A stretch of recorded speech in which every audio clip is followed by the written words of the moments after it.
Today we're reading Psalm 23. This psalm was written by David. Before he was king, before he led a nation, David was a shepherd. He knew long nights in open fields. He understood responsibility.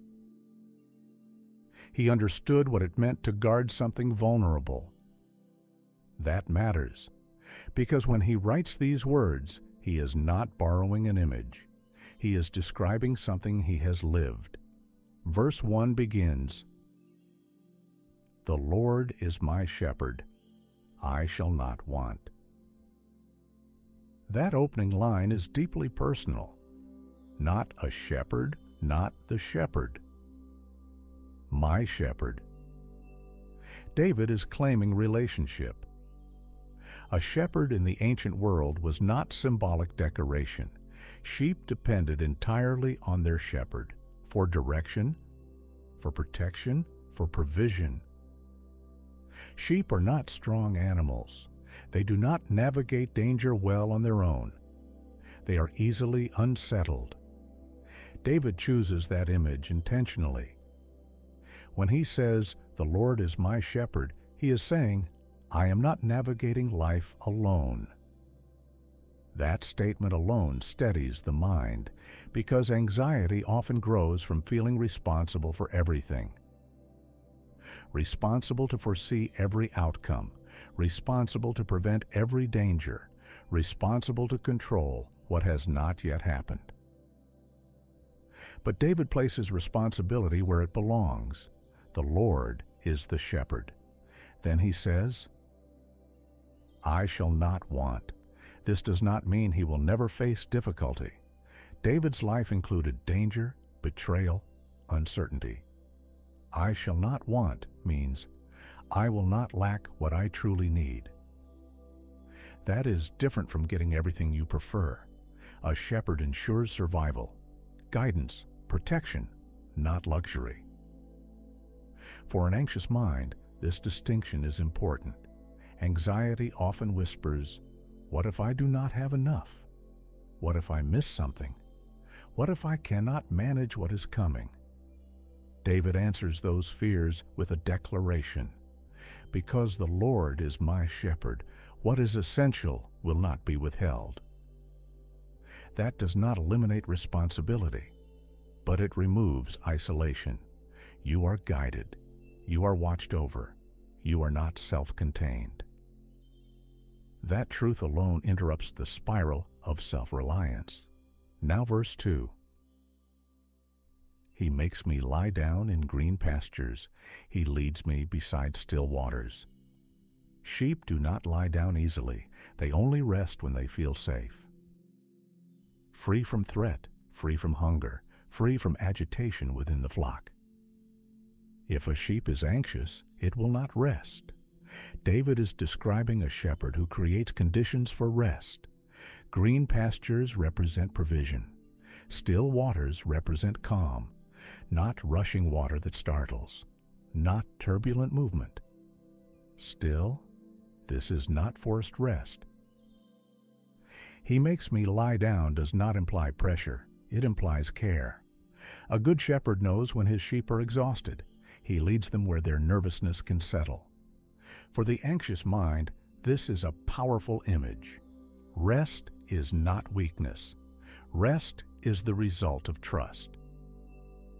You may feel mentally exhausted at times. That does not mean you are failing.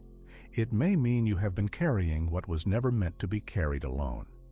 David's image reminds us, the shepherd leads, the sheep follow, provision is given, safety is established, and in that environment, rest becomes possible.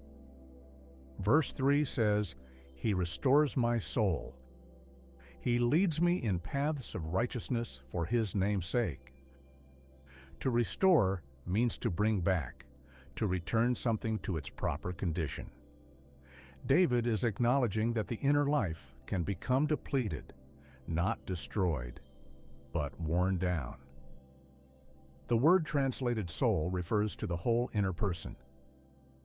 Your strength, your clarity, your emotional steadiness, Life has a way of draining that. Responsibilities, uncertainty, mental strain. But David does not say, I restore myself. He says, He restores my soul. Restoration is not self-manufactured. It is received. Then, He leads me in paths of righteousness. A shepherd does not wander aimlessly. He guides with intention. Righteous paths are right paths. Not always easy, not always comfortable, but right. And David adds something important. For His name's sake. This means God's guidance is tied to His character. He leads faithfully because He is faithful. Now, verse 4. Even though I walk through the valley of the shadow of death, I will fear no evil, for You are with me.